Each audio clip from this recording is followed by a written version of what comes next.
This is the Transforming Anxiety podcast with mindfulness teacher Kelly Hanlon McCormick. And today is episode number 268, How to Cope Better. My intention for this conversation is that, well, like the title says, that we figure out how to cope better, that we have a clear way to understand what we're up to and whether we're taking care of ourselves or piling more stress and anxiety onto the pile. Welcome in. It's the Transforming Anxiety podcast, episode number 268, How to Cope Better. I'm so glad you're here.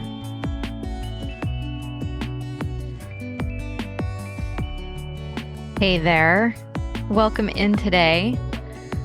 So today we're going to talk about how to cope better, which I'm guessing most of us want to understand. Most of us want to know how to do. We're getting through the days and the weeks, right? But if we could cope better with what life throws at us and just how wild the world can be, I don't know, also just like the general hourly details of the day, I'm guessing we'd all welcome that. So I want to start by unpacking a bit how we cope. There are two ways in which we cope with all the things. Some of it's good, some of it's not so good. And I think by pulling back the curtain on our coping mechanisms and ways of trying to handle life, we can understand a bit better about what's working for us, what's not working for us, and what we could and perhaps want to, maybe should, I hate using that word, want to do differently. By virtue of all the ways in which we cope, we can find better strategies to cope in healthier ways. Okay, so that was a whole word salad. Let's just get into it, right? I want to actually talk first about the difference between stress and stressors, because there's the stress, the anxiety, the overwhelm, the worry in our lives. And then there are the things that cause the stress, the anxiety, the overwhelm, the worry. And those are different things. It's one thing to feel stress, it's another thing to be dealing with a stressor. So let's start here. And by starting here, I also just want to say we're going to way oversimplify this for the sake of conversation today. We could spend a lot of time here reflecting, getting self aware. So don't skip this step just because we're kind of glossing over it. We're going to make some assumptions today, but take some time with this when you can.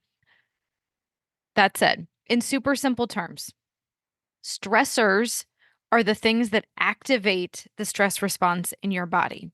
So you have the perception that you are under threat, right? That you're in danger. Your sympathetic nervous system gets activated. You get that huge dump of adrenaline and you feel what we call anxiety or stress. Stressors, they can be internal or external. So internal stressors are things like thoughts, belief systems, self-talk, self-image, maybe your personal history, your past experiences, what you imagine, right? The fantasy future, it's never here, but it's full of all those what if, worst case scenario thoughts. So those are internal stressors. External stressors could look like the people in your life, work, health, finances, family, conversations, societal pressures, global pandemics, political uncertainty, war, social issues. You get the idea. Anything coming at you that doesn't originate inside your own mind, body, or heart. Yeah? So there are internal and external stressors. Told you we were going to fly through this for the sake of getting to coping and how to cope better. You still with me? Okay. There are stressors, then there's the stress, right? You have sensed some internal or external stressor, and then your body gets dysregulated. Your nervous system lights on fire, and you're feeling stress. You're feeling actively anxious. So, stressors lead to the feeling of stress. Now, obviously, these two are very closely related, they're tangled up together, but I want you to appreciate that dealing with the stress is very different from dealing with the stressor. Let's do an example to talk through this. Let's say that you're worried about a conversation that you need to have with someone who's really important to you. Maybe a boss, a close friend, your partner, your teenager, someone that means a lot to you, and the conversation is meaningful, but you're not sure how it's going to go. Okay. So there's the stressor, in this case, the conversation, and maybe the relative of unknown of how that conversation's going to go, how the person that you're talking with is going to receive the conversation, how they're going to react. Right. So that's the stressor. It's an external stressor in this case, the other person, right? That conversation. And then there's the stress, the anxiety that you're feeling. Your heart is pounding, your palms are sweaty leading up to this conversation, and you're feeling antsy, right? You're pacing around because you just can't sit still. You feel the stress. So, two different things, right? Stressor and stress. So, you have the conversation. Whew, it's over with. Went pretty well, in fact. Yay. So, the stressor, it's gone. It's over, right? The conversation is a thing of the past. But maybe you notice that you're still a bit sweaty. You're still kind of agitated and fidgety. So the stressor is gone. Stress, not so much. In this case, this hypothetical situation we're talking about, the stressor was kind of like a light switch, right? There was a moment it was over and it was just alleviated. But your body is taking some time to come down off of that dysregulation. The stress is not like a light switch. Now, there are other examples, right? There's plenty of times when the stressor is absolutely not like a light switch. Sometimes these can be what are called chronic stressors, which we never really get full relief from because the stressor it just keeps coming at us. If you have a tricky relationship with your parents, perhaps, or you have an ongoing health issue that you're dealing with, or there's financial stress in your life with no end in sight. These are what's called chronic stressors because they just keep coming at you. And of course, there are other times when you feel the weight of stress, like the feeling of anxiety sometimes, it just evaporates off of you in an instant. Like currently, we're all glued to the Olympics, right? And you see these athletes getting ready. It's their turn on the beam or their heat is coming up, swimming or track or whatever. And you see them, right? Game face on, earbuds in, just stressed. They're prepping. They're where they need to be mentally, emotionally, physically to get ready and to compete. Yes, the event is the stressor, right? They're in the biggest competition of their lives. That's the stressor. And they're feeling it. They're feeling the stress of that. And then they do their thing, right? They're freaking brilliant. Aren't the Olympics so much fun? Like, even if they biff it, and some of them have, right? They're at the Olympics. They're still all total geniuses at what they're doing. So they do their thing. And then you see this immediate relief. Stress over, gone, right? Just poof. So, stressors and stress, two different things, completely interrelated. So, should we talk about what we came here to talk about today? Finally, how do we cope? How do we cope with the stressors and stresses in our lives? All right, we cope in two ways. We either cope maladaptively or we cope in an adaptive way. So let's break this down. Maladaptive coping. To give you a somewhat technical definition, maladaptive coping strategies work to reduce the symptoms of stress in the short term, but they do not nourish you, meaning they are not medium or long term fixes. And they usually only address the stress that you're feeling in the moment, not the stressor, not the thing that created the stress in the first place. So you can guess it's some maladaptive coping techniques, right? Drinking, that's a good one. It's the one I chose for a long time. Scrolling social media, overwatching Netflix, overeating, all kinds of substances, really. Drugs, food, alcohol, smoking, vaping, right? You name it. All pretty decent ways of escaping the moment. and numbing the stress. But of course, they're not at all effective in managing the stressors, and they can actually lead towards their own issues and problems, creating a whole different stressor and more stress in your life. I have talked to many, many, many people over the years who fall into a maladaptive coping mechanism to deal with stress, and then they create a new stressor and more stress in their lives. And then they come to me with that quote unquote problem. I've talked to so many people over the past decade who think drinking is their problem, or overeating, or overworking, or that the job they have, they think that's the problem. When in fact, a lot of times, these are maladaptive coping mechanisms for a deeper, more underlying problem that they were trying to fix years or decades ago. And listen, we've all done this. This is not judgment. This is an observation. We all do this. It's a very human thing to do for sure, but it distracts us from what's really going on. And it piles up a whole traffic jam of stuff that just doesn't need to be there in the first place. Okay, a few other examples of maladaptive coping strategies. These are more subtle, so look for these. Rumination, emotional numbing, trying to escape or avoid things, procrastination. It's a good one. Blaming or self-blaming. If you notice you're getting caught in patterns of trying to either unburden yourself of all responsibility, or paradoxically, if you're trying to take on all of the responsibility in an area of your life, like at work or at home, right?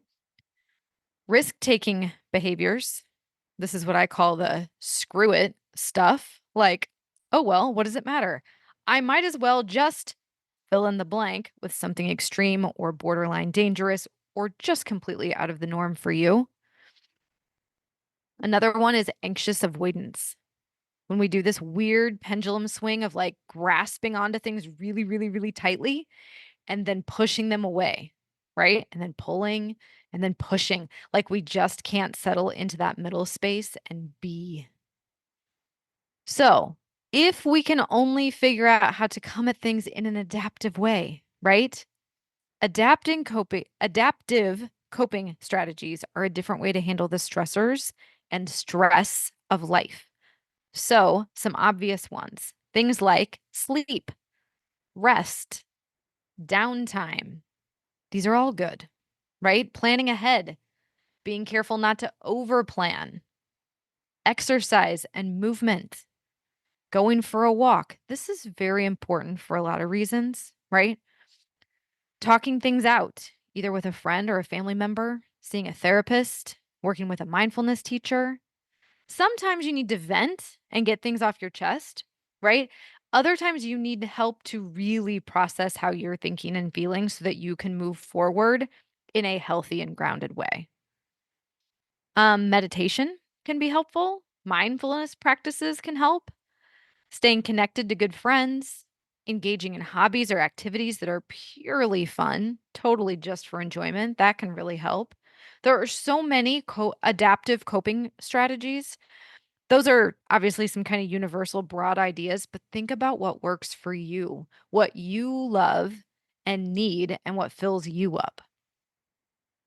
Now, a clue that you have found something that is an adaptive coping strategy is when it's healthy, when it feels good, and when it brings you closer to the kind of person you want to be in the short and long term.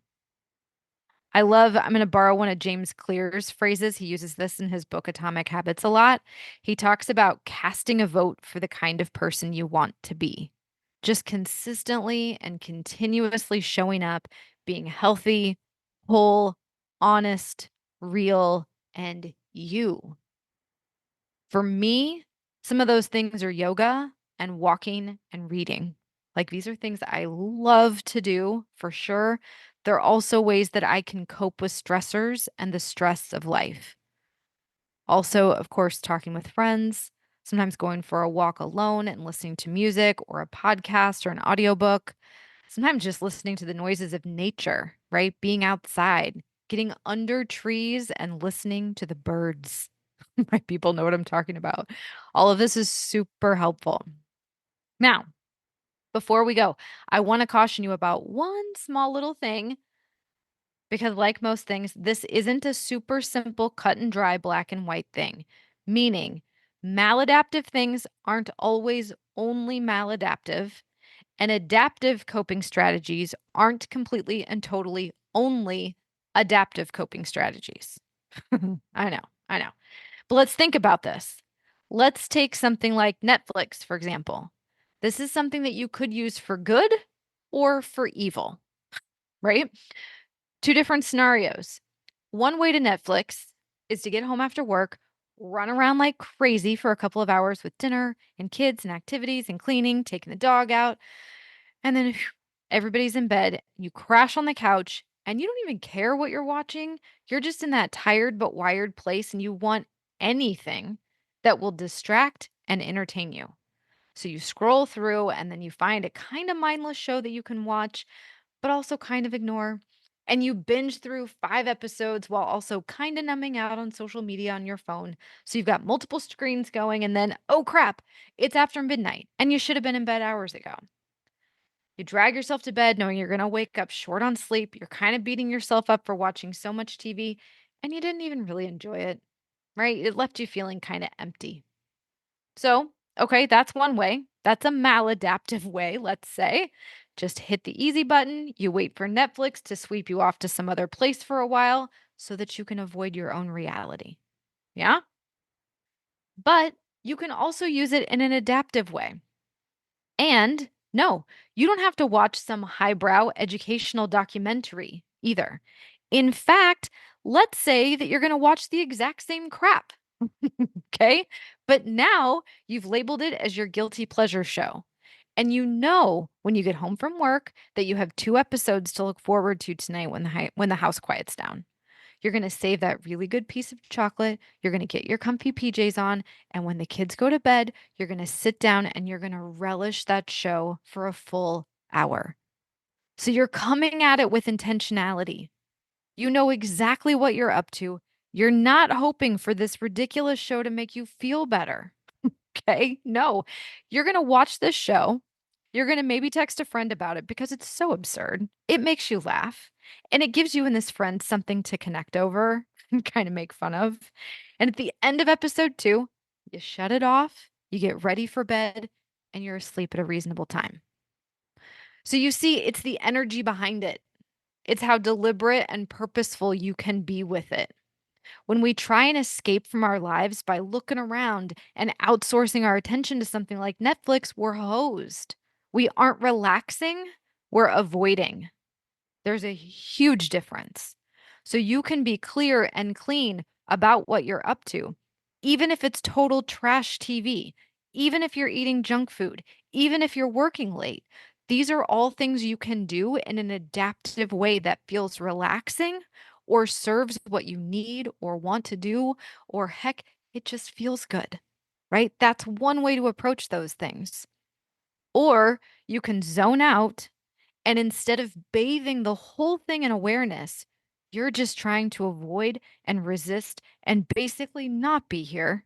You're trying to get as unpresent as possible. That's a red flag that whatever you're doing, it's maladaptive. Personally, I try and just go to bed when I'm in that mode. Might be time to just hit the hard reset button for the day and just go to sleep. Try again in the morning, right? Now, if it's not time for bed or if I'm not tired, walking and breathing, these are things that are tricky to do in a maladaptive way because honestly, walking is it's time consuming enough that you just almost can't overdo it. And breathing, well, as long as you're not actively inducing a panic attack through breathing exercises, you're probably onto something at least neutral. And at best, something that's healthy and supportive for your nervous system. So, yes, I did want to point that out. There are ways to eat and work and relax and engage in your hobbies, watch TV, be on your phone. There's lots of activities that can walk a really fine line between adaptive and maladaptive. All you need to do is be aware. It always comes back to that, doesn't it? That we need to be aware of what we're up to. We need to just bathe it in self awareness and try to be as hip as possible to what we're actually doing. So, how do we cope better? We'll finally answer this question. And here it is: more adaptive coping strategies, fewer maladaptive coping strategies. That's it. Be on to yourself. Get honest with yourself and see where you zone out, where you're trying to avoid feeling something, doing something, or just being with yourself. Less of that. And more taking care of yourself by doing things that bring you closer to yourself, to who you want to be, things that are healthy and nourishing. That doesn't mean you can't have dessert or watch Netflix or work late. It just means be on to yourself with it. Do it with intention. If you're asleep at the wheel and some part of your brain is hitting the easy button and getting you to avoid life by doing whatever you're doing, no, no, that's not it. But if you're aware, right? If you're actively choosing it and if it feels good, probably onto something. Yeah. Yeah. All right. That's it for today. One super quick announcement for you before we go. And I will tell you more about this in the next few episodes, but I want to let you know now that it's coming because I know now that it's coming. I'm going to be teaching a fall mindfulness course. It's going to start on September 9th. That's a Monday. It's going to run for 6 weeks, every Monday for 6 weeks, starting on September 9th. So I will have links and details and all that good stuff for you soon. I want to work with you. I want to see you in that class. So, again, more soon, but a fall mindfulness class is coming with some easy but very practical ways to transform anxiety. Sound good? Okay, I will see you next week at the same time, same place for more transforming anxiety. And until then, please take care.